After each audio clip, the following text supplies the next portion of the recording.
Previously. 1, 2, 3.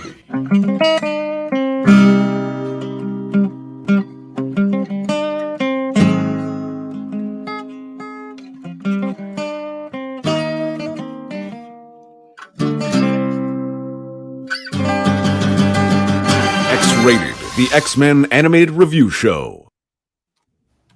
Hello, everybody, and welcome to X-Debated, the X-Men Animated Debate Show. Number 2. Our former champion, Jamil, he's banned. He may never be seen again. We killed him. We killed him. We did so well, we for killed him. defeating us. So now we've invited Ryan. You hear that, authorities that are listening? Davin just admitted to murdering another human being. Get him. We'll get him. Yeah. So last episode, so it's me and Andre again, and we of course have Ryan Jablonski with us.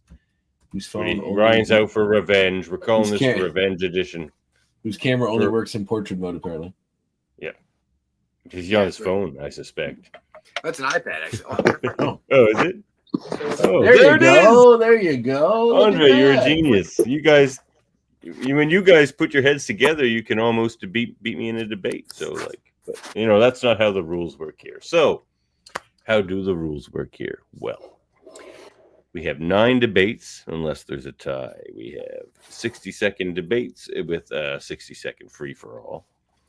And, yeah, the debaters are also the judges. So it's a bit of chaos, a bit of politics involved, but it's lots of laughs and lots of fun. And you know what? You get some, pretty significant, thought-provoking debates out of this crazy show sometimes, too, which I think we will hear. There's some philosophical ones on the docket. So we've got no prep time. We all just heard them all 2 seconds ago as I was writing them down. And are you guys excited?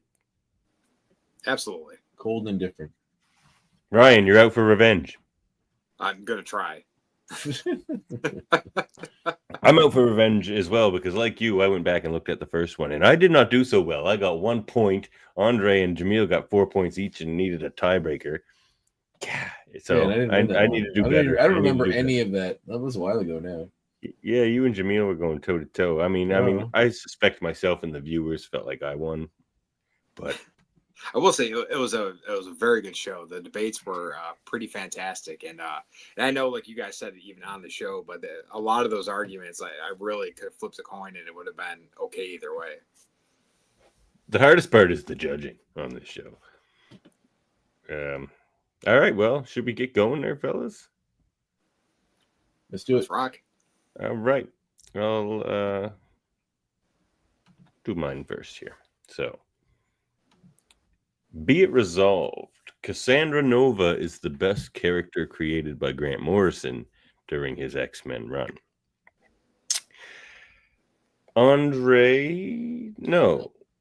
Ryan, you will be debating for this, and 4 always goes first on this show. I knew you would do that. I knew when I heard it that you would not put me in for it, which is fine. Well, you know every character on that run, so you have a deep well to. I mean, Ryan probably does too. Ryan's read everything, but you think about this run a lot, Andre. You have a deep well to. Oh, it lives rent free in my head all day.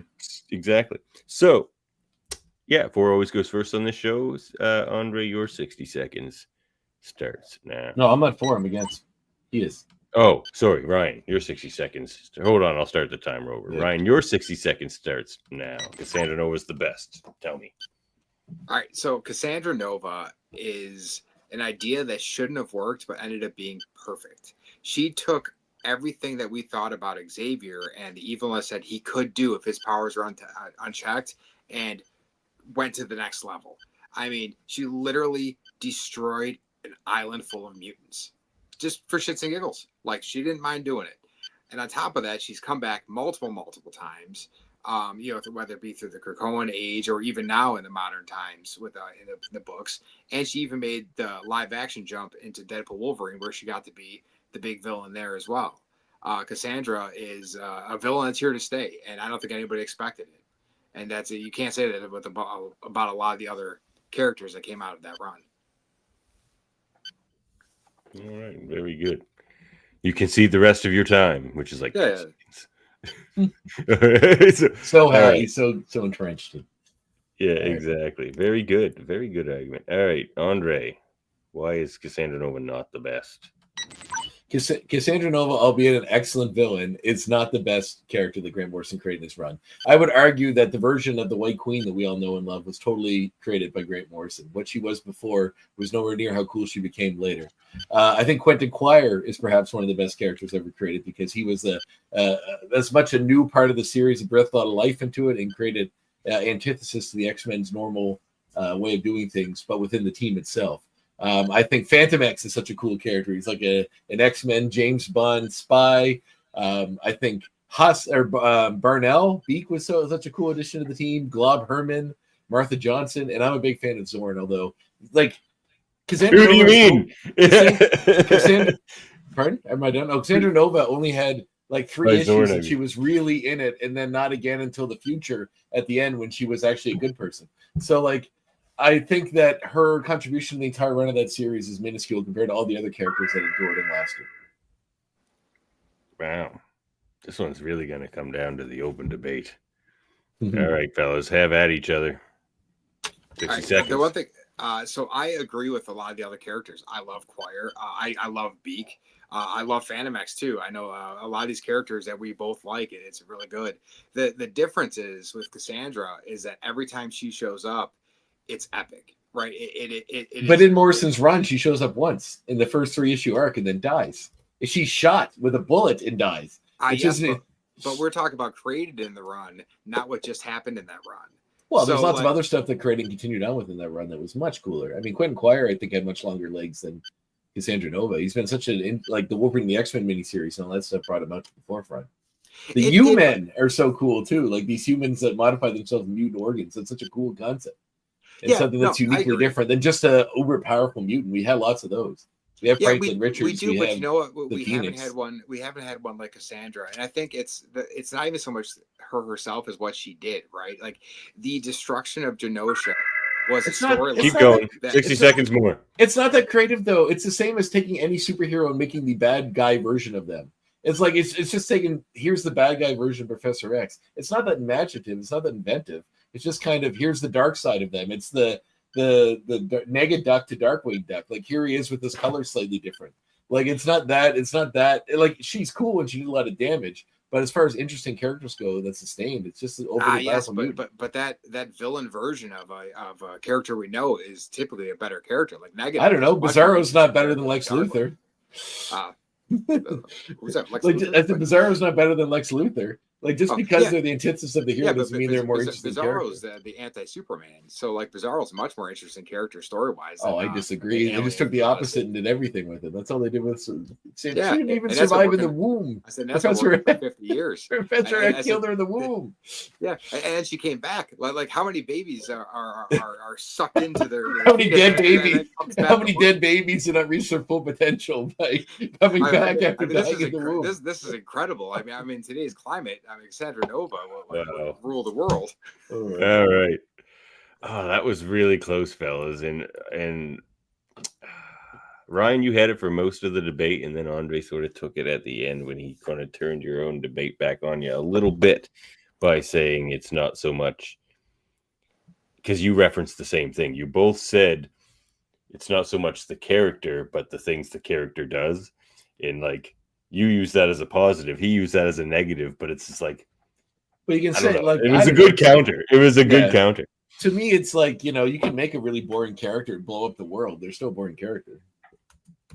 Yeah, I think the difference with that was it's and this is obviously not debate time.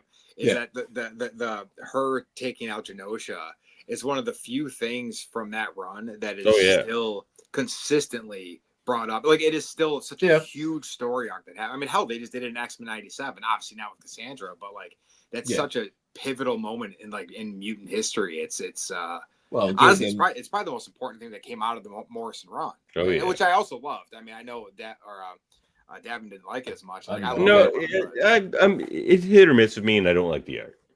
But there's lots of different artists. It's not just Frank Whiteley for the whole thing. I know. Yeah, but we don't want to talk about Ethan Van Scrier actually did a lot of them too. But we don't really Yeah, well, into it Ethan too Van Sciver. I know. I have Yeah. the signed issue of him before he was really problematic. Jim Lee did that last 6-part story, didn't he? Mark Silvestri. Oh, that's what it was. I always get them mixed up. But yeah. Well, good debate, fellas. I mean, yeah. See, and Andre, you did a good job countering debates there because, like, again, you used another thing that, like, he's the dark side, or she's the dark side. The negative. I saw you positive. smile. Andre's just like, that's not a positive either. Like, I saw you good smile debates, when I fellas. referenced Negaduck. I almost lost it when you referenced that. Shit, I can't fight this. But look, if Andre was going to win a debate tonight, it was going to be the Grant Morrison debate, probably. So don't let it get you down.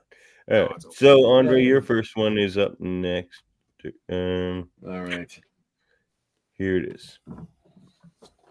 Be it resolved, the X-Men should prioritize saving individual mutants, even if it means sacrificing human lives. All right. Davin, you're against. Okay. You think? So Yeah. Ryan's and up Ryan, first. you're pro. You're pro. X-Men should prioritize mutant lives over human lives. Prioritize saving. All right. If there's a villain going to destroy this, yeah, go ahead. Yeah. Yeah, I absolutely think that they should.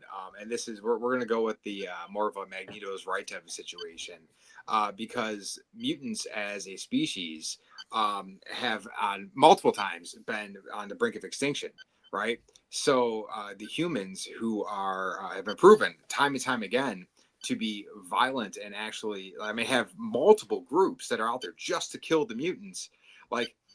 Sometimes you kind of like, what is it? You got to chop down the thorn bush, right? It's they need to be taken out. Whereas opposed to like, if they keep letting these people live, and especially like the purifiers, right? Or like a guy like Stryker, like you let that guy live too long and he's going to kill not just 100, he's going to kill 1,000, he's going to kill 1,000,000, he's going to try to wipe out your entire race. Like that's where the Sentinels came from, a Trask. I mean, these are literally people who are trying to wipe out everybody that you know and love and are just like you. Yeah. Okay, well, two things. I don't think the wording of this is that specific. We're not talking about should the X-Men prioritize saving Jubilee over Trask. Yes, they should. That's not what this says. This is should the X-Men prioritize saving Jubilee over like an equivalent, a 15-year-old human girl. And like you save who you can save in that situation. It's two human girls of the same age, save them, like save whatever one you can. It's like that situation, you save you can. But also no, because what they really need is outreach. Like what really the X-Men are striving for is acceptance into just the human society.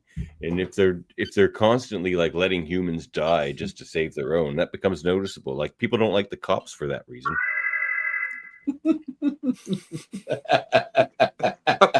Interesting way to end it. I like that. All right, well, let's look for the open debate. Let's go. I want that on a shirt. Yeah. People don't like the cops for that reason. Do it. Yeah. Well, yeah, no, you don't. You just like do the best you can. They're heroes. You save who you can save, And do you try to save the other X-Men? Sure, but like you don't like let humans die to do it. You try to like it's like Spider-Man says, no one dies. I mean they do, but he doesn't like to. Yeah. I think it's a tough call because you're right. I mean, obviously, if you are Cyclops, you don't want to see anybody die, right? Like that is just the kind of person he is. But if you're looking at a nation of people, right, and say it's 50-50, and you're thinking about your race and the possibility of you going extinct, right, and disappearing, you're gonna have to make a choice. And if the choice is going to be saving ultimately your friends and family over, even the humans of the same age or whatever, kids, women, whatever, you're gonna go with your race and your people, because otherwise it could be the end. Can I have a rebuttal on that point here? Well, I kind of want to end on Ryan striving for racial purity. I think that's Fair advocating. I'm kidding. Go ahead, Dan. Well, I was just gonna say that as the only American here, Ryan, how is the people looking out for the interests of their race only working out for you, right? You guys right now. Now, listen, I'm very close to Canada, and I could be there in 20 minutes. You gotta We would accept you with open arms, brother. Yeah, you got a place to stay here. Oh wow, that's a tough go. That's a tough go. Davin went analytical with like saying, I got like my thought, like it's kind of like I like when you were like your whole point was that it's just the optics. It's like, well, sure we can save a human girl. Like if there's a human girl and a you know, like the trolley problem with a human girl and a mutant girl, and you just like make the switch go to hit the human or the mutant, which one would you hit? You're like, well, the optics are bad. We're always prioritizing human lives. But he did make some good points. So I'm going to go with David on this one. Good job, David. Sorry, Ryan. That's okay. Ryan's argument was definitely funnier than mine. It was funny. He's just like, let him die. Kill him off. It's like a human is just someone who hasn't betrayed you yet. They will. Just kill him now. We're all just Trask alike. Yeah. Like, you can't trust him. All right. So, your first one. Ooh, this one. Ryan's got some good ones here for us. All right, so be it resolved that Larry Houston is as important to X-Men's popularity as Chris Claremont. Oh God. No, you know, I'm gonna go the way that it should be fun. I'm gonna say Andre, you are 4. Yeah. That way, you know, because I know you have a little bit more Larry Houston experience, so I'm gonna give you this, and then you know, then you'll be on the Claremont. It's a hard battle. I got some ideas. Okay. I got some ideas though. All right. So I start doing. Yep. All right.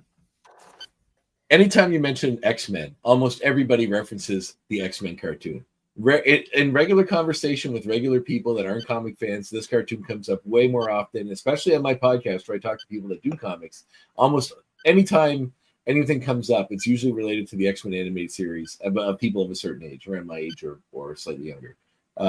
This show is what brought the world at large to the X-Men.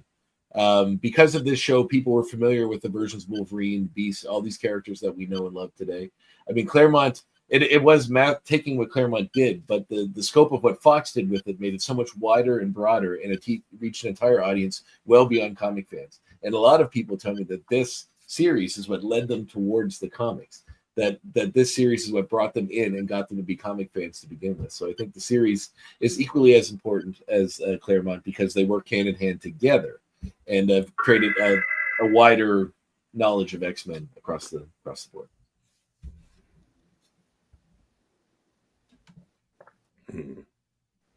Before I start, I just want to say, Larry, I love you. Please come on the show. Larry, talk to me. He's going to badmouth you. I'm just kidding. No, I'm just kidding. So I'm not going to disagree with anything my beautiful opponent here said. Beautiful. Well, I'm being cordial here. I'll say.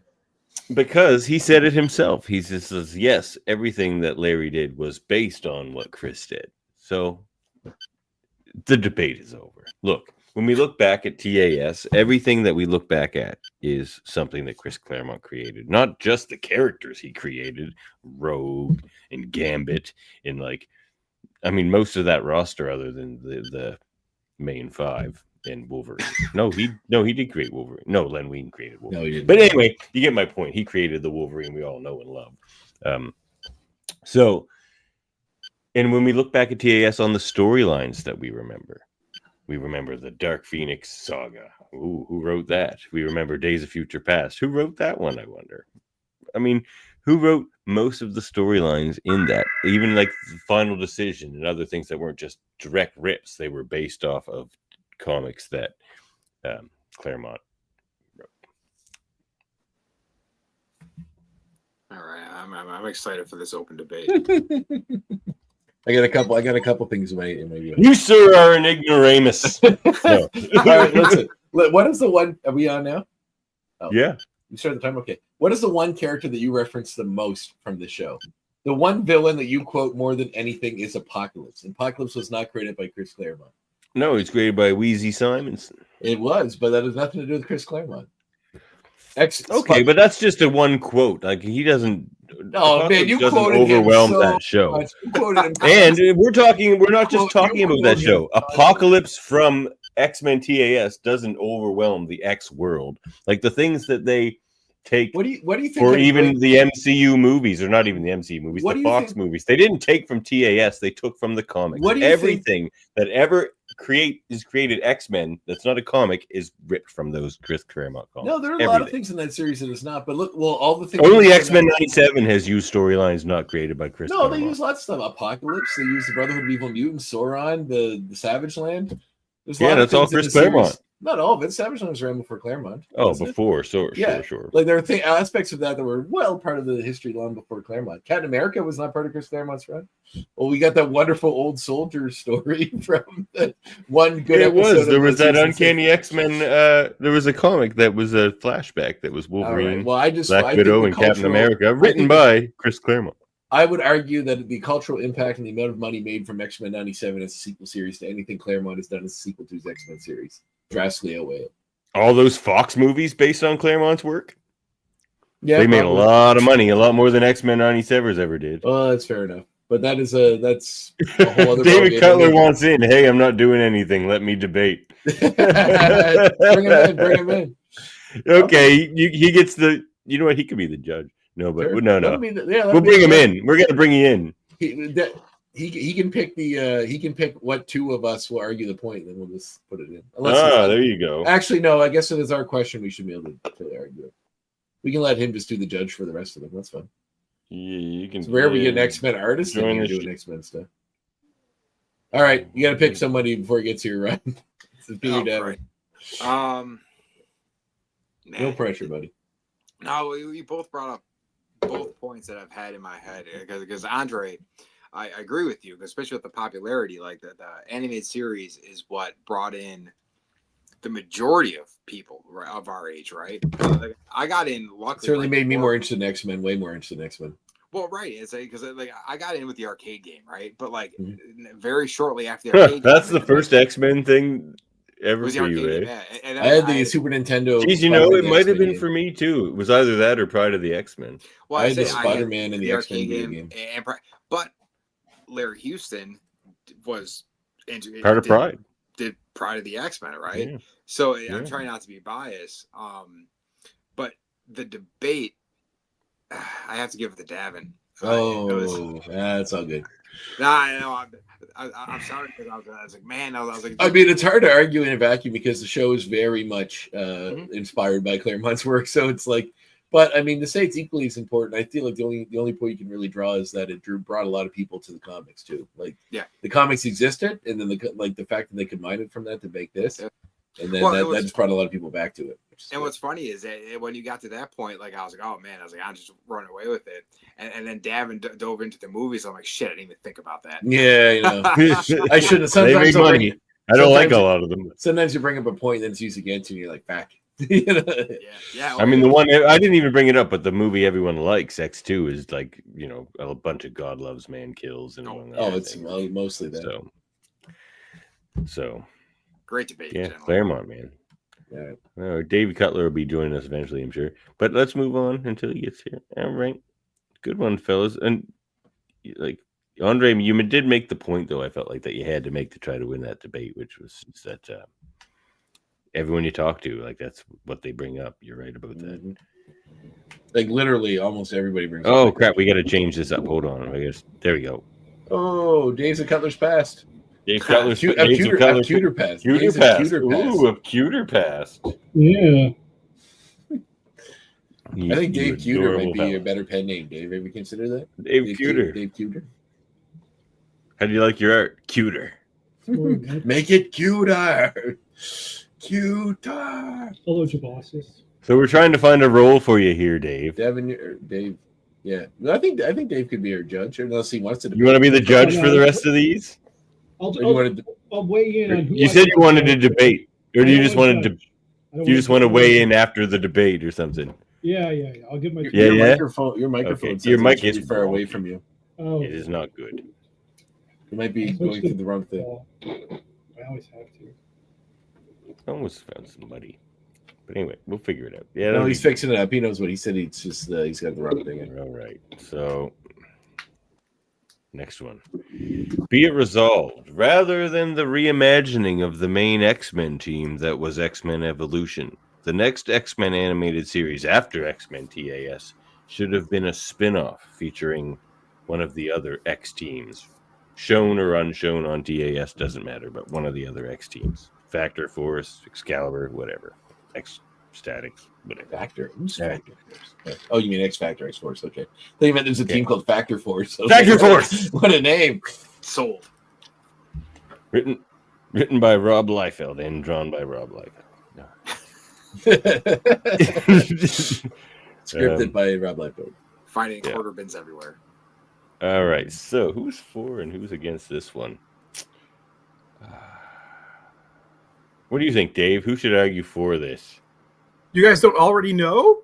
No, this we make up on the spot because there's Well, politics. the involved in person this who show. picked the question makes up who argues for Yeah. and against. Yeah. We have no prep time on this. It's all off the cuff. That's what makes it fun. I thought this was Um, stuff that you, so these I'm aren't gonna your s- real opinions. This is like a debate exercise. Kind of, yeah. All right. Actually, I'm gonna go, Andre. You're for this one. Good. That's what I wanted. I don't try Is to it? influence you, but that's what I wanted. All right. Well, All your right. 60 seconds starts now. Man, the X-Men animated series is such a cultural phenomenon, and the fact that it ended in such a, like the C team of animators doing it, I think what really would have brought the attention back to it is doing something different and something more unique. And I feel like already within the X-Men team, we already established, or the X-Men show, we already established X Factor. We saw the characters, some of them were featured in episodes prominently, and we never really got to really know them as well as we could have. And I, as a fan of the show, was very interested in seeing what those characters were like and what their dynamic was, and wanted to see more, especially as they kept teasing it by having an episode later with Forge, and then you saw you still an X Factor, but you don't. And Quicksilver made a mini cameo. We never got to really see all those dynamics together. All you saw was the fact that Iceman lost his girlfriend to Havoc. But I would have really liked to see that play out and see more unique stuff with that, especially with Quicksilver and all that stuff getting to play out. Especially Guido. We could have got more Strongman. We could have got Wolfsbane. We could have got those cool characters. I would have very He much knows liked I to love Guido. You love a good Guido. But yeah, I think X Factor should have been the spin-off show that we could have got. All right. 60 seconds to you, Ryan. Rebuttal. All right. I actually agree with a lot of your points. As a fan, I would have loved to have seen an X Factor spinoff or maybe an X Force, something like that. But when it comes to making a new show, there's a lot of business involved. And at that point, Toy Biz was a really big part of the business. And you know what happened? The X Factor toys didn't sell. If it wasn't the core mutants, nobody bought it. Which is rough. And then also we were in the time where like Buffy was a thing, and there's a lot of like, these high school drama ish like nerd stuff was really, really big. So the execs at Fox were like, oh man, like we really need to hit this gold mine that's here, and that's what Evolution was. It was to try to get that younger crowd, because at that point they already had us. Like we were probably already buying the comics, we were probably buying the video games, we were like ready for everything. But like the execs in Fox at that point were looking at this show that looked very dated. Whereas with X-Men Evolution, everything looked a lot more modern. It looked like, well, obviously as you've been watching it, it looks like it was like that was of the time. All right. I had to write some points down. We were talking. It's like Good, coming to me. strong rebuttal. Open All right. debate. All right, Could I man. ask you guys a question? Oh, hold Sure, go on. ahead. Yep. Have you Yeah, guys go ahead. come around on X-Men Evolution at all? I wasn't as far afield as Andre was in the beginning. I will. I think we're both pretty happy with where The it's last going. episode of season 2, the last two-parter, brought me around. If the show We gave continues it to be 10. like that, I would like it. I think season 2 is fantastic, almost start to finish. There's a lot of good ones. Walk on the Wild Side was really good. The Wolverine one was really good. Bada bing. Yeah, I had a few good The episode. Sadie Hawkins Yeah, bada dance bing, one bada is boom. really good. Yeah. There's a lot of good stuff. I was David, pretty you happy like a with lot. season You like a two lot of myself. things for reasons that you can't quantify more than you just thought. You just think they're so dumb. No, Yes. no. Okay. Yeah, I'm not going to win this debate Anyway. if David's picking it, but let's go ahead. Have your rebuttal. All right. All right, let's go. 60 seconds open debate. All right, you mentioned Buffy the Vampire Slayer. Buffy the Vampire Slayer was a show that teenagers watched. Buffy the Vampire Show was a show for sexual awakenings. It was not a show that you want to ape for your children's cartoon.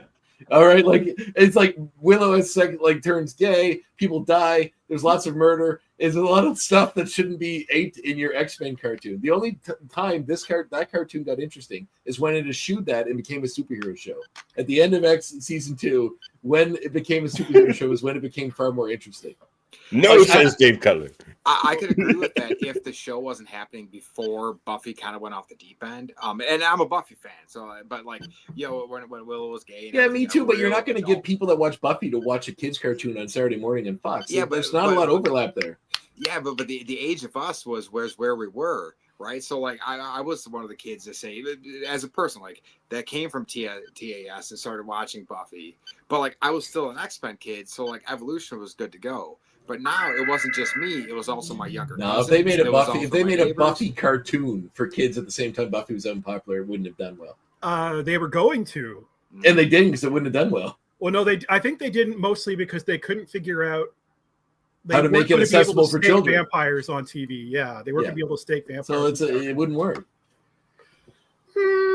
You can stake your humans. I mean, they did like how many seasons of Spider-Man without him like punching or kicking anybody? You know, I guess or shooting actual guns. Nobody.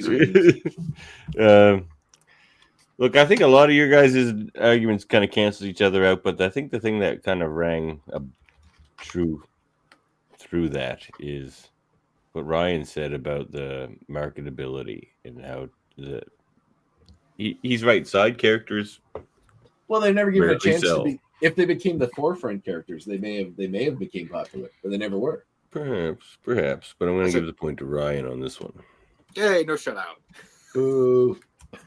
No, it's all Ryan. Even though I will rebut one of Ryan's points. Is that your name, Ryan? Sorry. Yes. Yeah. Yep. Why is it Jabossus then? I thought you were because he's Ryan Jablonski. Oh, that's a cool last name. Or Jabbo, or Jabbo the Hutt. It may have been the thinking that, X-Men had run its course, the minor characters weren't selling, but the X-Men Evolution toy line failed straight out the gate. Yeah, it was terrible.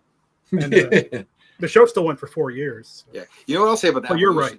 It's funny. Those toys are actually hard to find, too. Obviously now they're hard to find because they all are. But I remember trying to find them back in the day, and, like, they were just not on the – I don't know if at that point – because they were still Toy Biz at that point, right?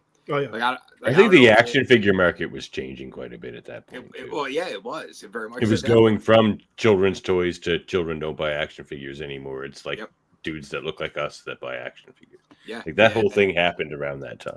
Yeah, because McFarlane became a big thing and all that. Yeah. Andre, do you remember the time at Traders when we found out that there were Rhino action figures at the SAN across? Yeah, we ran down to get them. We ran down, and you guys had a SAN. We had a SAN in Windsor for a while. It's right across from us. We ran down, and there was a mom there in front of us, like looking at the action figures for her son, and she was all like, "Oh yeah, oh which one would he want?" And we were both like eyeing there's only 2 rhinos. We were eyeing them. So we're like, he's not gonna want the Rhino. Kids want Spider-Man. They got to get Spider-Man. So we're like talking her out of it. And so she's like, okay, good. Thanks for your help. She gets the Spider-Man, with the web, whatever action.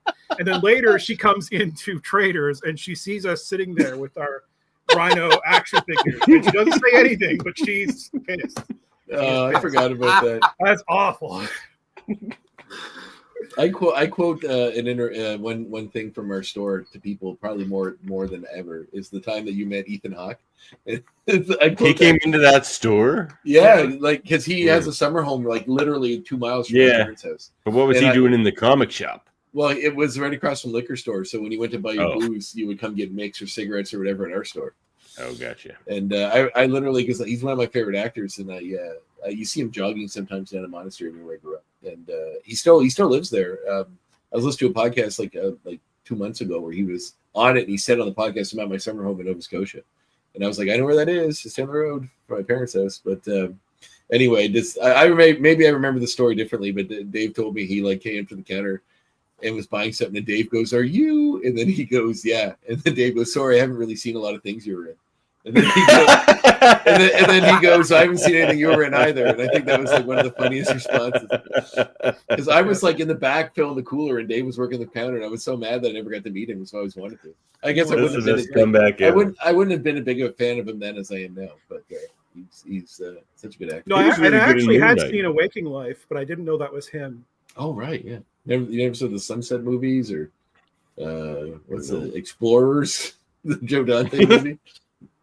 I've probably seen a ton of. Well, wasn't he in that one with Oh Captain, My Captain? Wasn't he in that one? Dead Poet Society.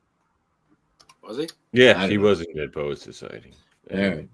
Anyway. All right. So we all down. Okay, your second one is up. Oh, okay. Be resolved. It is ethical for Professor X to telepathically manipulate individuals with good intentions and does not infringe on their free will. Davin, you're gonna go that it is ethical, and Ryan, you're gonna argue that it isn't. To brainwash people. Okay, so here we go. This is a two-part question. So one, it is ethical for Professor X to telepathically manipulate individuals with good intentions? Let's talk about that first, because one, I think there's a bit of a disconnect between the two parts of this question, because does it infringe on free will is a different question than is it ethical. So let's talk about the first one. Is it ethical for him to telepathically manipulate individuals with good intentions? I mean, I think it really depends. It's situational. I think it really depends on the situation, but generally, sure. Like if someone's about to walk in front of a bus and he telepathically stops them from being crushed by a bus, good job, Professor X. I don't care if you invaded my mind. You saved that person, and that's great. Now, does it infringe on their free will? Is there such thing as free will? So let's talk about that. So, free will. All right. Well, we'll talk about that in open debate. Davin, your answer was what when a student has to write a 2,000-word essay and really pads as many words as they possibly can into the essay to make up the 2,000-word count. What happened on my summer vacation was what does it How mean dare to you, me? sir? What is summer? Yeah. What is summer? What is vacation? I think we should analyze the bigger point here. Anyway, go ahead, Ryan. All right. So I understand what you say about Professor X. Like, it's like, oh, it gets in your mind, you save somebody. But the issue is that Xavier could also get in your mind and then make you walk in front of that bus. But he's also Omega. Is that what we're talking about here? Oh, sorry. Go ahead. Hey.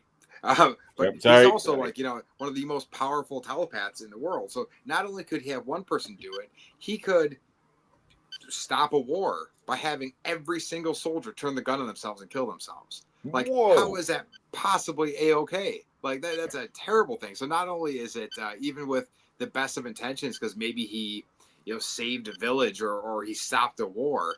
Like, I mean, that is absolutely incredibly unethical. It's definitely an infringement of their free will, because, like, who's really going to sit there and, in theory, like, blow their brains out? I mean, that's absolutely nuts.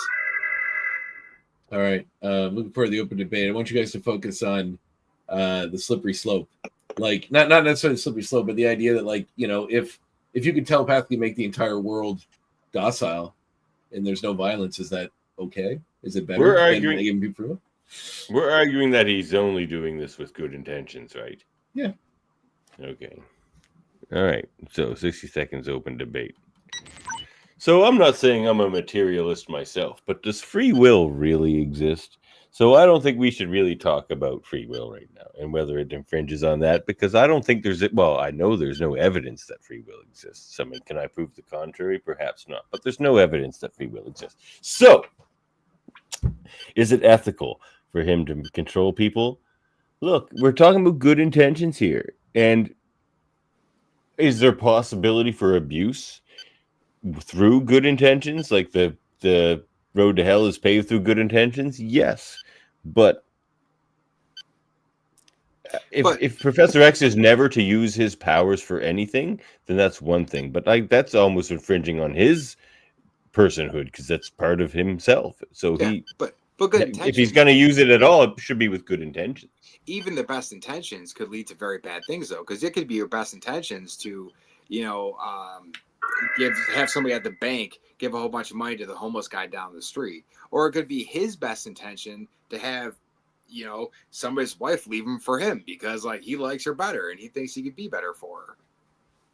Am I the only one here okay with them taking money from the bank and giving it to the homeless guy down the street? Maybe that's just me. Okay. Well, I want to give actually, I guess David picks this one, doesn't he? Go, Dave. I was just going to ask: is it ethical for Professor X to control a whale if it infringes on Free Willy? Oh, David wins. All right, David, you're the judge here. Look, whales with bent over dorsal fins make me very sad. No, you got to be the judge. Dave's just sounding up. Dave's weighing sounding off at the end. All right, whaling it, if you will. Well, I want to give this. I'm going to give this one to Ryan because, Davin, you put a lot of weight on good intentions, and there are a lot of bad things that can be done with good intentions. You're like, well, he has good intentions, so it's fine. Well, I even pointed that out with the. I'm sure Hitler had good intentions. That doesn't mean that they were good for everybody. Just good for him. I knew I was in trouble, so I was trying to be like. I could tell you were. How do you expect him to use his powers? Well, like wiping someone's memory to stop them from knowing about mutants or something that he didn't show. I don't know. Look, well, we're going to talk about Xavier later in this debate. So okay. All right, Ryan, your next one is up.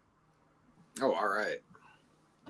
Be it resolved that there are too many mutants, and M-Day never should have been retconned. Oh wow. All right. I'm gonna go with Andre. You are 4. Is there too many mutants? Yes. Okay. And Davin, you are against the retcon. Good. I thought you were gonna do it the other way. I like this. No, I got Go I ahead, got Andre. I'm being real nice to you guys. All right. Okay, there are far too many mutants in the Marvel Universe. And the nearest count, there are 17.5 million mutants. How can they be like a super small minority that the whole world is out against when there's 17.5 million of them? That's an insane amount. Like, in order to travel through most of them and give them any kind of a story or credo, they have to make 1,000 X books that'll just drain your wallet dry. Like, it's cool when we have a core group of X-Men and side characters. You can do that with maybe a couple thousand. You don't need 17.5 million. It also makes their plight seem a lot more substantial because there's far less of them in the world. Like when we talked earlier about prioritizing mutant lives over human lives, and there's 17.5 million of them around. That's not a minority you'd have to, like, if they were white rhinoceroses, we wouldn't be that worried about them. They'd be doing okay. Like that's an obscene amount of mutants running around to try to keep track of them all. There's far too many. M-Day was an interesting idea, and I think it should have been maintained. You're hitting me where it hurts with that white rhinoceros talk. I don't really like that. We wouldn't be worried. There'd be white rhinos running around everywhere. We'd have one as a pet right now. Not that you should, but we could. I feel like he's getting personal. Anyway, so, Davin wants a white rhino. We got it here, folks. Hey, I'm a biodiversity, animal nature guy. That's my whole thing. Anyway, all right. So, you know who doesn't agree with anything you just said, Andre? Grant Morrison. But anyway, that's besides the point. So. No, there's not too many mutants. So you're complaining here about 17.5 million mutants. You know what 17.5 million mutants is even in the United States of America? A minority.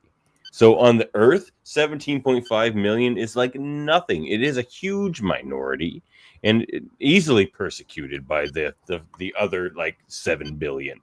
So you don't have to get into the stories of all of these mutants.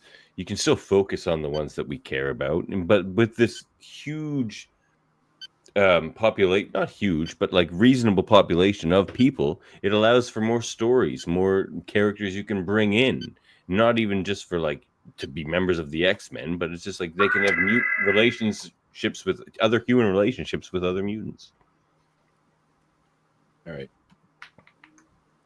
I'm excited for this one. All right. After M Day, there were 200 mutants left. That is a much more manageable amount of mutants to keep track of for books and for stories. 17.5 million may not be a lot in the greater scheme of the world, but it's a lot when like a third of them could total a building or destroy a planet. Or not a planet, but destroy a city or parts of a city or mass murder tons of people. Like, how are there not way more villains running around? Because we know people generally are assholes. And if 17.5 million, there's got to be at least half of them or more of them that would become mutant supervillains. You know who doesn't agree with anything you're saying? Grant Morrison. How do you know Mutants that? don't all Grant have Morrison. to be Magneto. They can be just Beak. They can just be this like dude with a beak. Of them are Omega Well, I'm keeping my chicken coop, so you know what? Maybe I'm the problem. But listen, you can mass market 200 characters way more interesting than you can do 17.5 million. It's ridiculous. no, to do that 200 thing, they had to get rid of characters like we actually liked, like maybe underwritten characters. More interesting. If you were a cool mutant that's now a human, having to deal with the fact he used to be powerful, that's a way more interesting story than just being a guy walking around totaling buildings when you want to. Can we get Dave, you have any follow-up questions? Oh, you want more? I want more. Yeah. I have a follow-up question. Okay. All right, Okay. we'll make it that. That's good. My issue and why I might have to duck out, why I probably should duck out, is I am too opinionated. Like I couldn't even do what you guys are doing. Like I couldn't argue a point that I didn't believe. I would like want the other guy to win. So like I have the guy who I agree with in this, and I just want to trip the other guy up. So I'm not a fan. You stay out of this one then. Fair enough. Although I feel like you stick around. We love that you're here. Okay, right, well, go we ahead. can give him another 60 seconds. All right, let's go.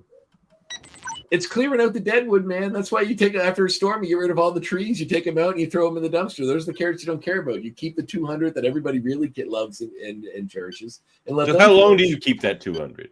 Forever. How long do you limit your storytelling by these 200 characters? Dude, how many comic stories? How many are in mutant teams? Like 5 to 10 people? Like that's. But it's not just the members of the teams. They have the villains. They have the people they have to save. Sure enough. Even there's 100. That's what if they 6 to save a 7 room full of 50 mutant children? That's 1/4 of your mutants. They can save humans. That's what they can save other people on the planet. They don't just have to save mutants, you know. You were just talking about how they should not even care about humans and just save other mutants. So we need more mutants that was a for question them to I save. asked. That wasn't something That's true. I was curious what your opinion of it was. But no, listen. Like you can take 100 bad guys and 100 good guys, and just make enough interesting stories out of that. You do not need to have that many characters. And like I said, people are generally assholes. There would be like 10 million supervillains that are mutants running around if mutants existed. But I love being introduced to new mutants. Oh, bad guys that are trying to kill you? Because I guarantee you, if the real world had 17.5 million people on it, at least 15 million of those would be bank robbers and murderers and rapists and all of everything else. You don't believe that. I do. People suck. But anybody can get a gun. Yeah, Andre hates people in America, not in every other country. I know, but like you can't say not insane a third of Americans are criminals. Do you think having a gun equates the same amount as being able to control the weather or the sun? It's more powerful than magnetism. I don't know where you're or shooting optic beams that can destroy a building with your eyes. I don't know. You can still be shot and killed as a mutant, as a mutants. gunman. Most mutants aren't omega level. Yeah, like even omega level mutants among mutants is a huge minority. Extreme minority. Like there's like 10 of them. Like there's not very many. I don't know. Most mutants have about as much power as you would if you had a handgun and unlimited bullets. Hey, remember TAS, that mole guy that kept showing up, and we'd point out every time that mole guy showed up? What about secondary mutations? They're just waiting to become an even stronger mutant. We're way over time here. Ryan, who gets the point on this one? Oh God, I was glad you guys were going over time because that's why. So, Davin, I'm assuming you're pro. You like 17.5. You like all the extra mutants. Now the debate's over. Dave, huh? I assume. I'm who you want to trip out. I assume. Yes, kind of. Yeah. Because even when we see in like how excited did you and I get in X-Men Evolution when his screen comes up and mutants start to pop up everywhere? We're like, yay! There's a big mutant world. It showed like 20. I think having a big mutant world is what we. Yeah, want. Well, let's see what Davin or Ryan says before I say anything that might hurt my case. So Man, you guys really debated the shit out of that. I'm very proud. That's what we do. You sir are an ignoramus. That was fantastic. Yeah, you did. That's fantastic. Man, I got to go with Davin on this one. Oh, come on. And I don't really want to because I wanted to even all the scores out. I should have mentioned more because I think for storytelling and for like actually making the comics, it's better to have a smaller number. Yeah, I do think the number should be higher than 200, maybe 500, but it shouldn't be. 200 was a small number. 17 million. 200 is too small, but I agree. It's like, and I love my X-Men, I love my mutants, but yeah, there's just too fucking many of them. Right? Excuse me. It's way too many. There's just too many. Oh, you can curse on this show, I believe. Can we curse? Oh yeah, on this? hey, Jesus. Yeah. Like, every episode. I have 2 counterpoints just to toss in. Yeah, do it. One is just ease of storytelling. It's very hard to come up with origins for guys, especially if you need a guy with a very specific power. If you want somebody who phases through walls, it's just easier to go, they're a mutant and not they were bitten by a radioactive wall or whatever, you know, like they went through some fucking experiment and some poopy experiment. Also, how many mutants exist that are almost the same character or just their powers are exactly the same?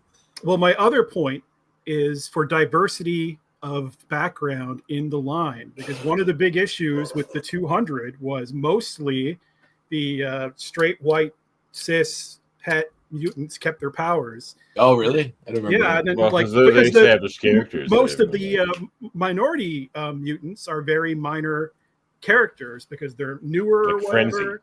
Frenzy. Yeah. So, and Jubilee lost her powers. Yeah. Anyway, No, I agree. a billion mutants, please, right now. I got to take a 2-minute break so you keep talking. That's fine. We should make Dave argue one of them and let him choose the side at the end. Because we could use the 4th question I picked if you want. No, because like if you had argued your point better, I would never have given it. Do better. Yeah. No, not as a judge. You have to argue. Like you argue as one of the debaters, not as a judge. So how are things, Dave? How is it getting any spoiler like big Let this be a lesson that announcements? Dave should not be on the Supreme Court of Canada. No. I think he should. I think he should.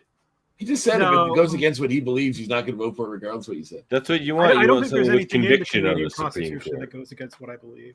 You don't want someone on the Supreme Court that's just What like, if I have mutants my suddenly showed convictions, up? but $500 is pretty great.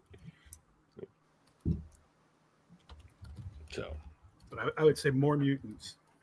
Yeah, David, I'm going to tell you, kickstart that fucking book. That book is too cool. yeah, to that's. sit on. I agree. I agree. And like kickstart it. I don't know, man. You'll Like, I make don't the know money.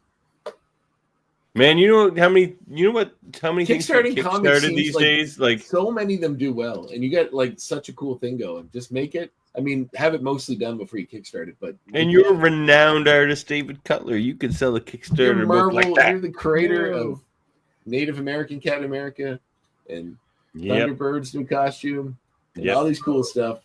Bring it, dude.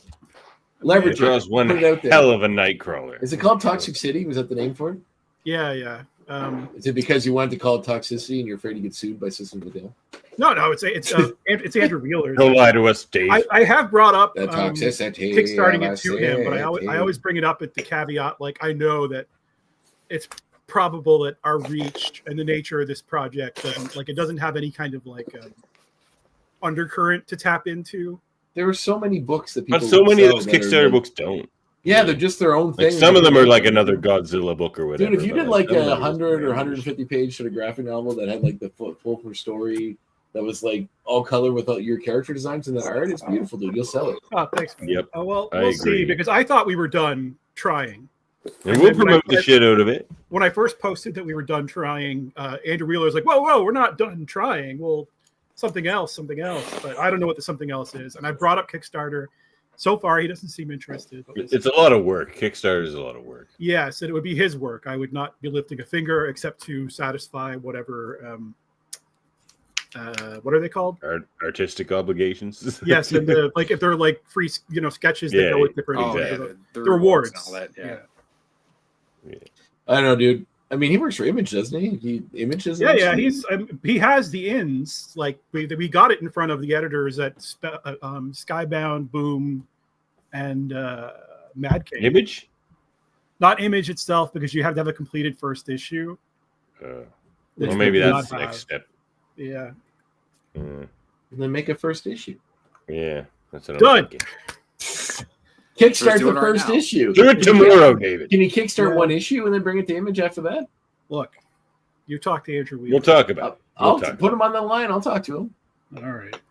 He kind of looks like me with a smaller beard. I mean, I think we'll have a lot in common. I think we all kind of look like each other with a small. That's fair enough. Fair enough. Well, I have the most advanced beard here, so my That's question true. And the most hair by And the far. most hair. Hair too, yeah. That's true. That's true. Well, against you guys, geez, like I have more hair than all of you guys combined. But anyway, Not in my body. Yeah. if you count chest hair, I think I might be able to catch you. No, you can't. Really? That hurts. Check out this back. Yeah. Oh, I don't know. I mean. All right, be it resolved. The MCU should do X-Men solo character movies. Oh, so like to introduce them into the Marvel universe with solo movies first? Whether it's an introduction, I'm not going to specify, but just solo. But you're talking about the character movies. MCU now, not like Yeah, the MCU now, not okay. do something beside team movies, Or Solo not like character. the Fox universe. Yeah, MCU. You said okay. Yep. Yeah, sounds good. Yeah. For Ryan, Oh damn it. Okay, 60 I'm seconds. against. All right. You're against. I think with the success of movies like Deadpool and even the Wolverine movies, take them or leave them for the quality, but they did very well. It would be silly not to expand on the X-Men universe, similar to how the MCU built their Avengers, right? I mean, who would have ever thunk that Iron Man would have been a big movie, right? He was, most people didn't even know who Iron Man was, and it was huge. And then we got Doctor Strange and we got Shang-Chi and movies that we never thought would have existed. And because of that, they built this amazing universe and it made movies like Avengers, like Endgame, like that much bigger because we actually got the real stories from these characters. And with the X-Men, who have just as much of a history and a storied like past that the entire Marvel universe has, like why wouldn't you give them the same the same thing? Especially with the movies with the people that really love them and the characters that are already adored. All right, 60 seconds of rebuttal, Andre. Okay, there's a reason why when Marvel did the new Spider-Man movie, they didn't include the whole origin story with Uncle Ben again. Or whenever they do new Batman movies, they don't need to. They spend as little time as possible explaining how Batman's origin story came. We all know it already. You don't need to go over it again. It's been done 1,000 times. So we all know the X-Men characters. We all know them from the X-Men cartoon, from X-Men 97, from the comics, from the previous movies. We don't need to do individual movies to establish them as characters. We can do it succinctly enough with a small group in a well-crafted movie, which I think you can do, and do well with the right character. I mean, the Fantastic Four movie's coming out. We don't have a Thing movie, Mr. Fantastic, Human Torch, Visible Woman movie. I know their origins are connected, but hey, we can set up a well-crafted, interesting movie with a fully realized team. The Guardians of the Galaxy is a great example. We had a fantastic movie out of a group of characters that we didn't know much about going into it. The movie was so well done that it made us learn about them and love them from the start. We can do that with the X-Men. Ooh, that was a good rebuttal. 60-second rebuttal or 60 seconds open debate. Yeah, I agree. And you brought up Guardians, which I think is a great point.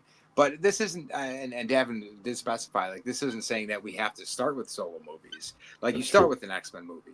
But but I mean, that's the case. We're already going to have an established franchise going to go on, and then they'll just do side character movies eventually. That's what they did before. We're just getting the same thing at the end. And that's why I think it would be a great call because I mean, No, I think let's you're be going honest, to drain the well, man. But especially go right dry. now with think of like how big Black Panther was, right? Imagine how huge a Storm movie would be. I mean, like she would blow away Wonder Woman numbers. He knows I love Yeah, Storm. you're just pandering to the audience. To the Strategy, Andre. yeah, okay, yeah, it's a good strategy. But listen, Well, I feel like the X-Men, like how much character development do we need on certain characters? Like, I mean, we know what Rogue's deal is. She can't touch people and she's sad. Yeah, about but it. That's enough to Rogue. explain her. We don't need a whole But fucking you know what we might movie. need? I mean, Ivan. We know enough about Wolverine. You don't need to have another Wolverine movie by But himself. I've been dying to see the Magneto movie that never came out. Oh, we're never going to get that. No. What do you think about this one, Dave? I'm having a bit of trouble deciding on this one. My opinion is that movies are for little girls. Oh, Who wow. needs them? They call me. I need pigtails and both of call my me little princess. girls. Like, you don't know who you're talking to. Read the room, Dave. It's hard for me to muster up an opinion about the MCU these days. So. You're Well, there excited. you go. about You're not Fantastic opinionated. Four. How do Don't you act feel like these you're not. debates went? Don't act Oh. like the Dave Cutler I know from back in the day would be excited about this Fantastic Four movie. I think this. Oh, I'm still excited about Oh, the he Fantastic is. Four He movie. is. I am. Yes, I am. I'm excited for Fantastic Four. I'm excited for Superman. But like, I don't have any confidence in the MCU as a property that like I'm excited. I'm not excited the whole thing exists anymore. And I'd be just as happy if they just went back to doing individual movies that didn't relate to each other, except in their own little franchise. I don't care. And I don't know how to fix it. I don't know if it needs fixing. I don't have opinions. I think they're angling towards that with their Secret Wars thing. Yeah, I think so. Yeah, I think I think Secret Wars is going to reset a lot of stuff and bring back characters that they everything. killed off, Yeah. but who knows? I kind of agree with Andre. Andre kind of convinced me that maybe at least if the debate is like, do we need solo character movies first? That's not the debate. But I mean, you can say that about anything. That's It's just like if whether any the movie does well MCU enough to should a spin-off do movie. X-Men solo character movies at all. But so far, they've only done with Wolverine. Well, why am I deciding this? You're not. My I'm just feeling, getting your opinion because I'm having a tough time. my feeling is that it's different than Guardians or Fantastic Four, where like they didn't do solo movies because those even though they were teams, they were side movies. Whereas from Disney and Marvel's perspective, they need X-Men to be the next thing. Like they need everybody excited about it. They need to milk it for as many movies as possible. And I want a Storm movie. I want. Yeah, but it's got to start with X-Men, that full X-Men movie. Yeah, people Yeah, are too. I got to give the point to Ryan because What? too much of Andre's argument hinged on the solo movies coming first. Come on, the way the question is phrased really indicates that they should, when they come to the X-Men, they should be a full movie, not standalone movies that eventually end an X-Men movie. Just saying they should never do a standalone X-Men movie is such a flawed question because of course they're going to. They make money, but they should start with the regular movie. I don't know. Yeah, you were Whatever. tough. It Andre doesn't knew, really- or Ryan knew exactly who he was trying to appeal to, and he milked it Okay. pretty good. So I'll just send you $20 before the next. no, the next it one, was then I'll win tough, money, but, like, you know.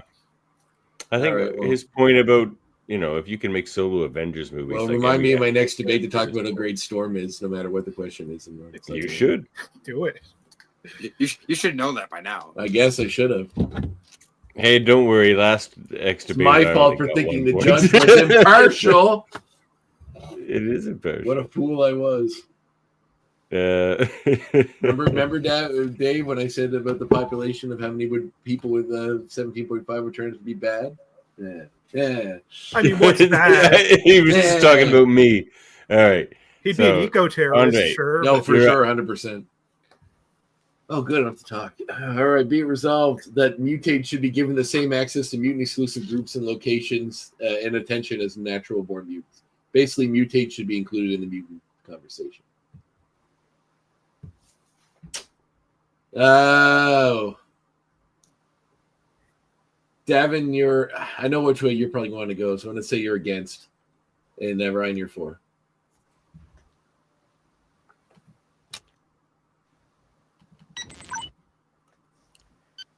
All right, I absolutely think that mutates should be considered, just like natural born mutants, especially when you think of mutates, and not even necessarily people like Deadpool and things like that. That a lot of it happened with like weapon experimentation and stuff like that, or like even say like a Mr. Sinister, right? Who did a lot of experiments on himself, but at this point, he's one of the most powerful mutates on the planet. I mean, but also because of him and his knowledge, if you go into, say, the Krakoa age and stuff like that, he's the reason that Krakoa worked. He was able to help the Five bring back every single mutant that died. And even afterwards, he's obviously still around. It just, I see no reason that a group that is being shunned and shit on as a minority wouldn't accept people who are just like them. It's the same reason why there's so many times that like Spider-Man and the X-Men work so well together. Yeah, he's not a mutant, but like they treat him like one. Good point. All right, Devin here. Okay, so we've talked about this before, what it qualifies as a mutate, and that's basically anyone who's mutated, but not by genetics and birth.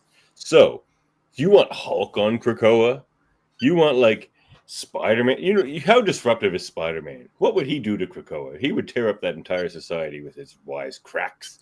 But, no, here's the main point here.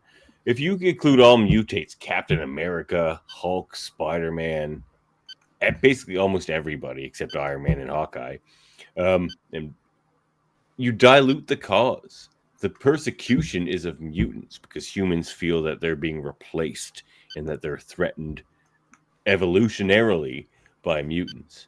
Like, they don't feel that by mutates. So as soon as you, like, would you even include mutates in this cause? It makes no sense.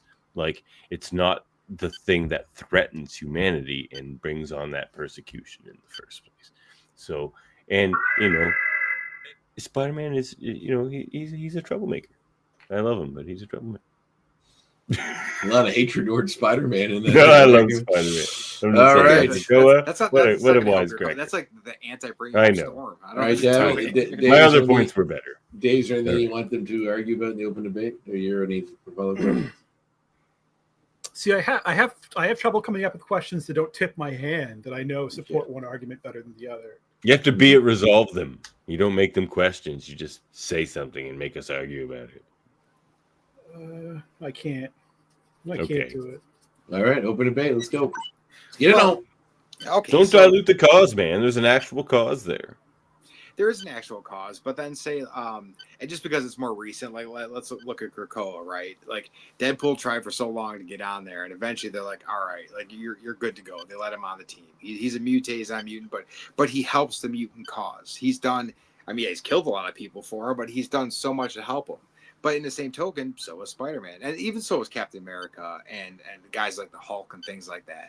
Like, just because they're not mutants doesn't mean that they don't have the same values that the mutants would have. And at the same token, then if you want to go to a more villainous side, look at the Hellfire Club, right? That's a club that was completely run by mutants that let humans in. So, like, why wouldn't you just go the other way? Look, I hate to real world this shit again and talk about the silly shit that happens in the States again, but remember Rachel Dolezal? That's what you're basically talking about. You basically want a white girl who's leading the NAACP, like, joining the cause of mutant. Like, then, no Rachel Dolezals in the mutant cause. I can't believe you just called Captain America. Wow. Rachel Dolezal? I did call Spider-Man Captain or- America Rachel Dolezal. So many people. Wow. Davin, you're such a racist. Interesting. I'm gonna give it to Ryan. I feel like Ryan came with some better points. Davin, I like where you try to go to comedic route, but I kind of feel like, I feel like if we were if in the modern world we had people that were born with mutant powers and then people that just got powers, I think they would be both treated equally as far as how much society would mistrust and. But they aren't in everything Yeah. we've ever seen ever. I'm with Dev, of course. Yeah. Okay. They're not threatened by Captain America. They're because nobody. No, but I gets feel that like they spirit. would be if that's really happened.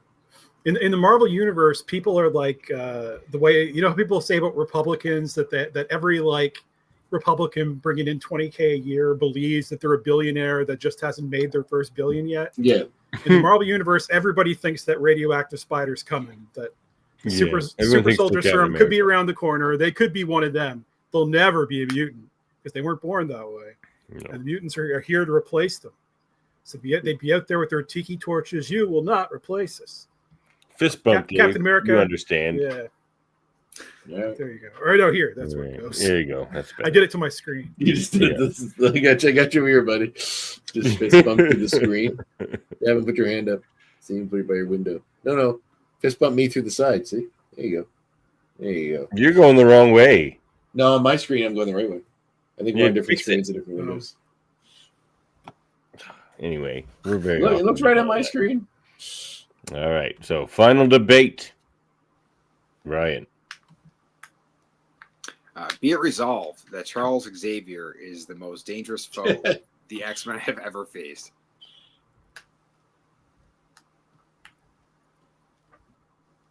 Oh, it's a tough one. We're going to go...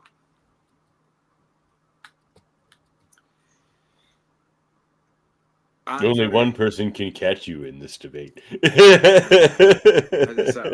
Well, yeah. That's where the politics come in. Andre against Davenport. So I'm saying he's not the most dangerous foe the X-Men ever faced? Yes. All right, I'm for.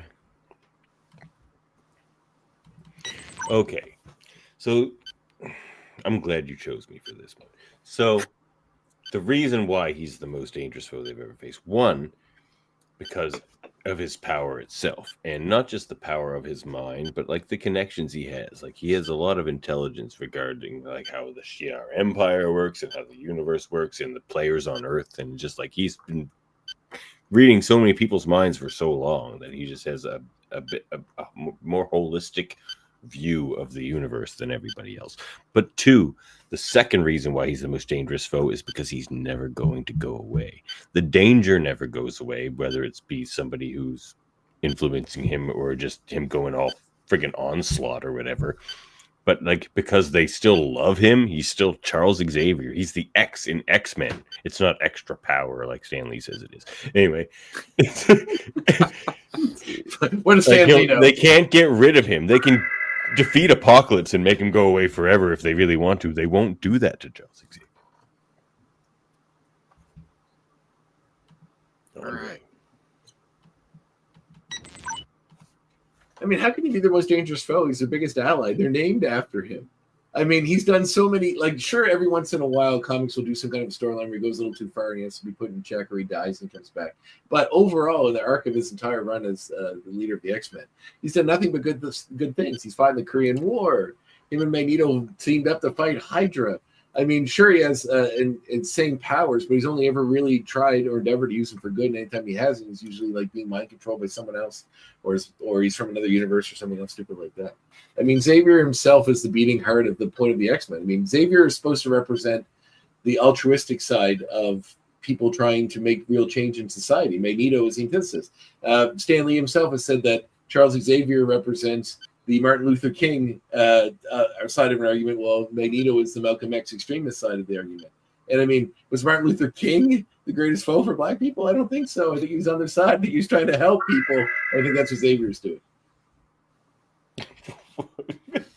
Way to position me into an awkward place. But anyway. That's right. So, and not to mention Storm. Storm is the best X-Men. yeah, you just quiet. You be quiet now. God, That's why we hate cops.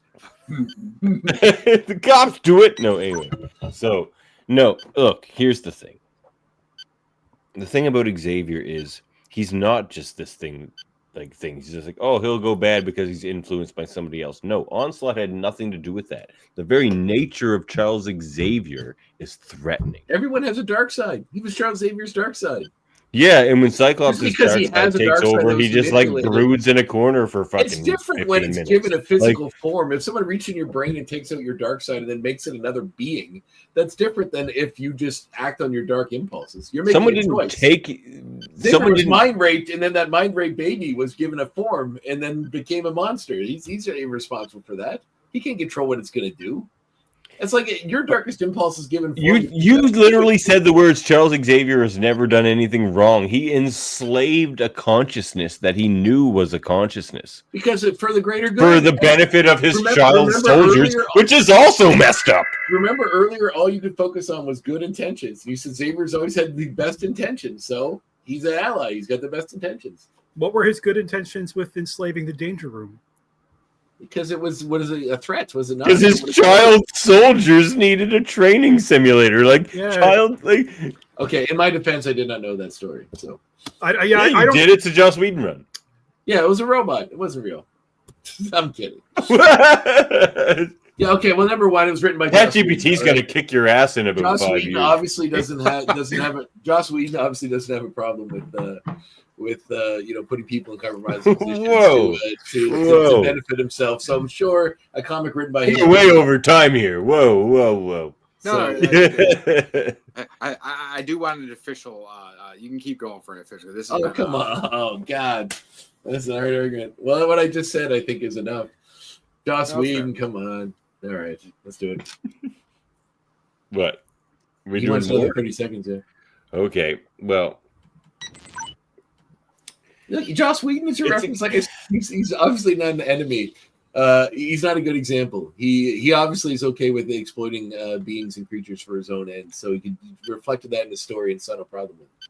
Now, the Xavier that I want to believe in, the true Xavier, the one that is free of shitty writing, is the one that wants to help X-Men, wants to help mutants, wants to help humanity. Like anybody could, any of a powerful creature can become the biggest foe to somebody if turned evil. But at his core, he's a good person. who just enslaves people and has child soldiers. No, who is the biggest advocate of Charles Xavier forever? In fact, with the beloved animated series is all the matters of the X-Men. Cyclops always goes on about how great Charles Xavier is. It's like Cyclops even turned his back on Charles Xavier more than once because Charles Xavier is corrupt, is a and he's a problem individual. for the X-Men. He's not like the ultimate authority and morality. He formed the X-Men. His job is done now. He's just a problem after that. He's not the ultimate authority and moral judgment. Shit, guys. He also tried to kill the Avengers so the Phoenix Force can come back. Like he's who hasn't tried to kill the Avengers? Yeah. All right. So my actual feelings about this question are very much for, because I think he is actually the one of the most dangerous things X-Men ever faced. But Andre, I gotta give it to you, man. Hey. So in the debate, and Davin, this has nothing to do with it's also strategic because that makes him win. Because he's this has nothing to do. I was trying not to. I was trying not to pay attention to Andre had a good debate there. You really, and you hit on a couple points. And what I'm trying to do too is that because I'm very current on X-Men comics, I read them all the time. I gotta get catch up. That's why we love you. Well, absolutely, but I'm also trying not to keep track of like the stuff that happened over the last couple of months because I know that you're not there, Andre. So I'm not holding that Xavier against you, if that makes sense. Yeah, fair enough.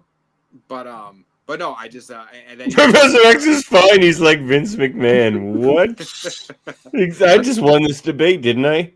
Yeah, he's fine. That just statement? Just fine. This man said nothing problematic in his life or career. But Never. So where you got it is, of course, like you brought up the Martin Luther King thing, which I always think was a very great thing to compare him to. But when it's also not a great if you go the other way. If you're like Magneto is supposed to be Malcolm X, it's like he's like, I mean, X is an extremist, but he wasn't like let's wipe out all of the kill everything. Right. Well, especially under Stan Lee's pen, Magneto was only ever a super villain. He ran a group called the Brotherhood of Evil Mutants. Yeah, he had no sympathetic aspects until Claremont. Yeah, there seems to be some, claims that Stan Lee just started saying that. Yeah. There's so many things that he started saying that I don't think were true. He has stuff about Iron Man's origins that I don't think were true. About him having to give everybody a weakness, so he gave him a bad heart. That thing. I don't know about that. And Silver Surfer's origin. He said he had this big origin plan when really he didn't even know he was going to be in the comic. Jack just stuck him in there. Yeah. He said about Iron Man that he set himself a challenge that he wanted to get over a character who was the embodiment of what the kids hated the most. Yeah, I don't buy that. It was 1963. I always liked that story, but I agree. Hippie culture wasn't people weren't against billionaires. Yeah. People were supporting the Vietnam War early on. Nonsense, but. Yeah, I agree. Anyway, so where was your point going to be, Ryan? We cut you off. You're going to say? Oh no, it's fine. I was going to say the where it you won it for me was when Davin you brought up the Joss Whedon run, which almost leaned me towards you.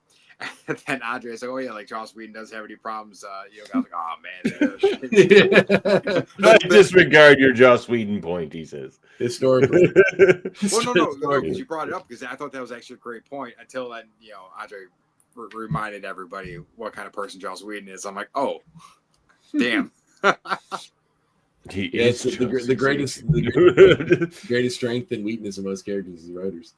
Where's it? Well, Ryan, congratulations, sir. So someday, one member of this, one regular member of this show might win a debate, but it's not that day. I mean, Hey, to look, be we fair, keep bringing in the big guns. Jameel, Ryan. Well, I was gonna say, but now I'll be banned. Like I'm actually You're banned. knowing how hard Dave gets in the paint, but when it comes to some of these arguments, I think if we did one where he could argue the side he wanted to, would be interesting. Yeah, but it's going to be more fun to put him on the side that he doesn't agree with. That's what I'm all about. I don't think it would be as fun as watching. I can tell you, and you can decide whether or not you'd find this fun. If I was given a side that I disagreed with, I just wouldn't try. I would sabotage it. I would do anything to plant seeds for the other, because I only care that what I think is right. Give you the point to spite you, sir. Dave's only the greater good. I don't care if I win with a little number. What does that mean? But I want the right thing to have the number next to it. Wow. Did you have any back and forth ones? What were they, if they were ones? You guys back and forth ones? No, Davin suggested we do a fourth one just in case there's a tie. Write a fourth question. Do you guys have a fourth one in your back? I have a fourth one, yeah. What'd you have? Yeah, I wrote one. Well, my fourth one was hashtag till you're 90. The MCU will recast every X-Men character except for Deadpool and Wolverine. I like that. They should, or they shouldn't.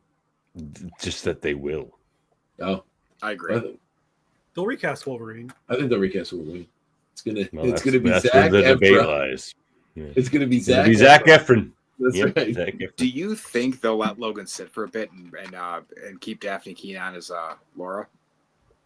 I think they'll include. I think they'll keep Jackman. I think they'll kill off Jackman or do something with them in Dead Doomsday or whatever, which will write them out and then get new Wolverine and new X-Men in after whatever happens in well, Doomsday. That's the rumor, right? Is that scene that Deadpool sees of Thor holding him is actually going to be in Doomsday or whatever. Yeah, but it's going to be different. It's going to maybe be the opposite. Or something like. But I think that'll put an end to. What I think it'll be. I think that'll put an end to Jackman's Wolverine. He'll be in that, but then no. Yeah, I think so too. I think they'll put an end to it with that. At least they gave us, a fun way to send him off. Although I feel like that's a great way to do it, but Dave will appreciate this every time I talk about whenever they make some decision, they're like, oh, they did a perfect ending with Logan. Why bring him back? And I always just quote that Simpsons episode with Camp Krusty when he goes, why would you lend your name to such a shoddy product, Krusty? He said, why'd you lend your name to such a shoddy product? Oh, they drove a dump truck full of money up to my house. I'm not made of stone. And one kid got eaten by a bear. Oh my God! Well, actually, he just ate his hat. Was it a nice hat? Oh yeah! Oh my God! What are you gonna say, Dave? That meme was going around about CM Punk going to Saudi Arabia. Oh yeah, right. Yes, his tweet said go suck a blood-soaked dick in Saudi Arabia. He said to somebody when he was mad at them with some argument on Twitter. That's funny. Well, thanks for joining us, Dave. Wait, what was your fourth one, Ryan? Oh yeah. I mean, I had 12 to be fair. Jesus. What? Well, you'll be back for another episode, I guess. Maybe we can't ban you. All right. So the fourth one I did, I didn't pick it just because I know Andre's not in it, but it was going to be the Krakoan age was overrated and full of sloppy storytelling that has forced modern X-writers back into a wall. Back into a wall creatively. I do have I like to go back and reread. Now it's probably Dave's exploding over there. It's probably all on the app now, so I can go read it. But I'm curious as to how they explain about bringing someone back that's been dead for 20 years or 10 years. It's so how do they explain the soul or what the body what it's been doing? What is the first half of the Krakoan age is they never. It's like they never explained it satisfactorily. I'll say yeah, that's what I'm curious about. If you kind of have to just shrug your shoulders and go look, if Nightcrawler and Storm and Professor X all think this is really Cyclops and not the 10,000th clone of Cyclops since that's what I was just saying. You got to accept it and move on. If a teleporter makes a copy of you at the other location and destroys you, is that you, or did they just kill the real you? I think they fucked it up when they and I don't even know if I should be saying this because I've worked for Marvel and I like these writers and I know some of them, and I don't even know which writer did it, but whoever made the decision to have X-23 be cloned and then later reveal that the old X-23 was still in that whatever place, the vault, the vault, yeah. where she'd aged 100 years or whatever. And nobody noticed that this that was X-23 the was vault clone. stuff. Never, I didn't really. That was Duggan, I think. As soon as that happened, it was like, okay, so that's not really Cyclops, because you wouldn't even have known if Cyclops hadn't actually died. Yeah, Hey Dave, remember during the clone saga where they just were like, "Hey, we found the body of the first clone in the bottom of the smokestack," like long after they did everything, and you're like, "What the fuck is this now?" That's what it feels like to me. You're like, you just throw what the hell? Yeah, my fourth one was it wasn't a great one, so I didn't use it. But I said, "Is Magneto's philosophy of mutant separatism and supremacy a justifiable response to human prejudice, or an active reverse That would have been a bigotry good one. that will only perpetrate the cycle of hatred?" Good lord. Wouldn't touch that with a 10-foot pole. Well, you do now. You have to go. No. these are just the Dave questions. It's fine. We need these for clickbait. So you can, like, Marvel comic artist says Magneto should kill all the humans. Ooh, a Star Trek question. Does Star Trek need pads to teleport? Well, you're asking. The thing about that is it just makes it easier. You don't have to locate the biosignature or anything. It's just right there. But anyway. What do they take with them when they go down to the planet? Why do they always have to go back? They want to be easier? Like a portable one or something? They stand on? Well, you can be...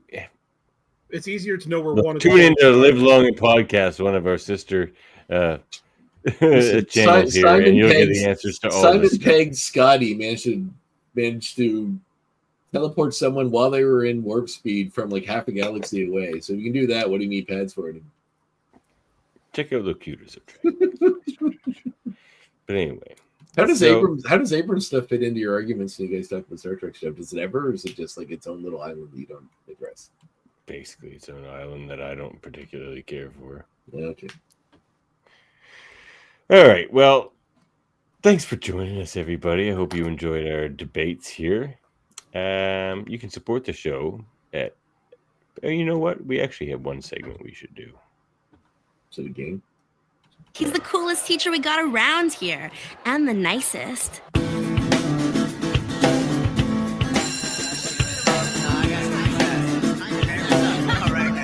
Wait, you're forgetting your homework. Well, Davin, you and I should discuss this, I guess, but next Tuesday is Canada Day. Are we doing an episode on Canada Day? Because I don't know if I'll be here.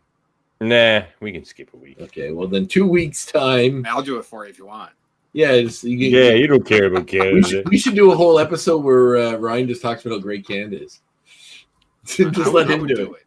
I would absolutely do it. I would love to watch that. All right, so after that, in 2 weeks' time, enjoy your Canada Day if you're Canadian. If not, wait a few days and enjoy your American 4th of July. Or if you're from Quebec or France, wait till like the 15th and then enjoy Bastille Day.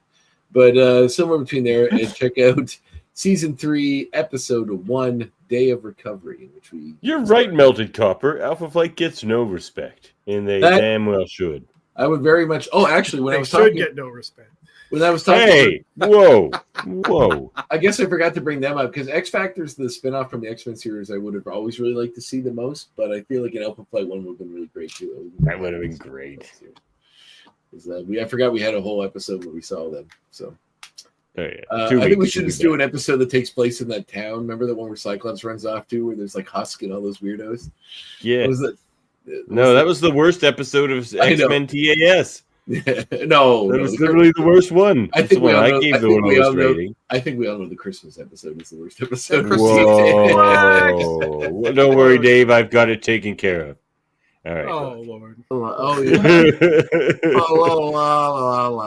Anyway, episode 1, Day of Recovery, in which we learned about the blowback of Cousin Dave stands for Alpha Flight. I stand. You stand. He stands. STAN. Anyway, watch Day of Recovery, episode 3, season 1. I believe it's back on Disney Plus now, isn't it, Devin? Do you say you want to check? Yeah, it is. Yeah. I'm watching it through and having a grand old time. Yeah, well, join us anytime you want, Dave. Yeah, anytime you want to come on and chat about it, you're in. Standing I invitation. I could do the second episode of season 2. You like that one? Three. Season 3. You mean. Season 3. Yes. Yeah. Is this a standout for you this episode? The Stuff of Heroes? I mean, I Stuff don't. of legend. That's called The Stuff of Heroes. Yeah. They fight Juggernaut. Yeah, there's some really cool episodes coming up. I'm excited for you guys. I'm excited. I'm excited. Looks like there's the Juggernauts in this episode. Yeah. And is season 3 when we get X-23?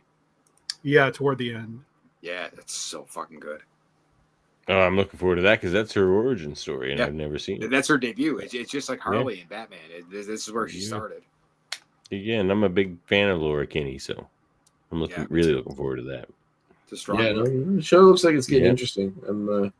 I think. Have a lot more 9s and 10s. Honestly, during the debate, it was hard to not shoot myself in the foot because Dave was saying how much he enjoys the show, and I guess some of the interesting stuff that comes from the end of season 2 is it only works because it's a payoff from stuff they built before. I don't know if it needed to be 2 seasons of that. 1 could have been enough, I think, but there's a lot of wheat that need to be separated from that chaff. So I think we finally got there. But I mean, I like the high school stuff. The only thing I don't like in the show is that mutants are a secret. I think that's that's over now. Like as soon as they got rid of that, we're like, oh. To me, the payoff it makes it kind of worth it that they went that route. But it's a long slog before you get there. It's a slow burn. Yeah. We even asked Stephen E. Gordon and Frank Poor about that. We're like, was the slow burn like intentional? Magneto's sort of. What did they say? Yeah, it was. They were trying to wasn't that what they said? That they were a lot of it was like following Buffy stuff because like the creator of the show was a big Buffy. Yeah, Boyd Kirkham was all about. So he was constantly like doing the high school kind of jinx. I don't know. I feel like Buffy was tackling more interesting stories, and because like it's more interesting when you can really bring an adult bend or explore themes that are more adult and existential than you can really do in a kid show. I don't know. Like it just seems like the model where it's all teenagers is more interesting when you can explore deeper themes than what you can do in a kid show. Actually, I think what they said was like after like 2 years or whatever, like they wanted to cancel the show, but for some reason the studio like it made no sense to cancel the show, so they just didn't care anymore, and then the writers and everybody could just do what they wanted. That's wild because like the show looks like money was spent. No, they wanted to cancel it after season 1 is what they told us. Even episodes in season 3 and 4 look as good as anything. Oh, the animation's fantastic. Like, wasn't it like Marvel stepped in? Like, there was some deal they had, and they were just going to cancel it. And Marvel's just like, well, you have to keep paying us because we had this deal. So like, you would have this show so we could make our toys and sell our toys and stuff. So we have this deal. You have to produce this show. And they're like, damn. Well, I guess we have to keep doing this show. And then, so they got better because the studio heads didn't care. So, and then after Evolution, are you guys doing Wolverine and the X-Men? Probably. I mean, undecided, but it depends. I guess when X-Men 97 season 2 drops, it'll be like 20. Yeah, next year sometime, right? So maybe. Eventually. People keep mentioning that they want us to do the X-Men anime. Well, that's a quick watch though. It's a quick one. Well, we could do. Well, we do the stand-up comic stories every once in a while and stuff like that. Yeah. Maybe we should do maybe I'll finally read if you guys can give me whatever the seminal graphic novel if I can find it of the Krakoan era that can give me everything I really need to know the whole story. The first 2 books, probably maybe I can read that and then we can do Andre ask questions about the Krakoan era. I really don't have that much experience with it. I feel like having a discussion. About there's a lot there. Yeah, there's a lot of good, and there's a lot of. I don't. It went a bit off the rails. It's like anything. Whenever Marvel does a massive event, it's like instead of it being through 3 books, it's through 10, 20 books, and then it's like every writer brings wants to put their own piss stain on it, and then by the end of it, it's just a lot of piss stains. Well, So it's Hickman like walking away really hindered it too, and like he didn't expect it to or want it to go so long. It was supposed to be more of a short. Well, I'll say yeah, because the sales were really good, Thing. and Dave, you probably know this. Like the sales were really good, and then they just kept going because because Hickman, because Krakoa was basically supposed to be done right around that one Moira arc, right? Inferno, yeah. Inferno. That was supposed to be it, and Inferno isn't even the halfway point. No, But also, like they took like the Axe of Swords event, which was really fun, and I like X. X. And that was only supposed to be a couple issues, and they made like the ending was stupid, kind of, but I I also, love like, it anyway. my number one question when I started looking at it, like all the stuff for it, is Davin. I was like, why is the evil Reed Richards from the Ultimate Universe running the X-Men now? And he's like, oh no, that's Professor Xavier. Like they look exactly the same. Like they look almost exactly the same. Yeah, that was weird, and it puts you in a mind to like not trust him because he looks like Maker. Yeah, it never shows his face. It's like, wow. Well, and then the best part It's is, cool look though. I don't know if any of you guys read X-Men, like the current run. There's there's the new villains, like the 3K team. Whoever the leader of that is looks like he has the same fucking helmet on. Yeah, it's the age of weird helmets. How many villains are you going to put in the X helmets? It's all about it. It's the age of weird helmets, man. That's where we're at. I guess there's only one thing left to say, fellas. Catch you next time. Next time. Bye, guys.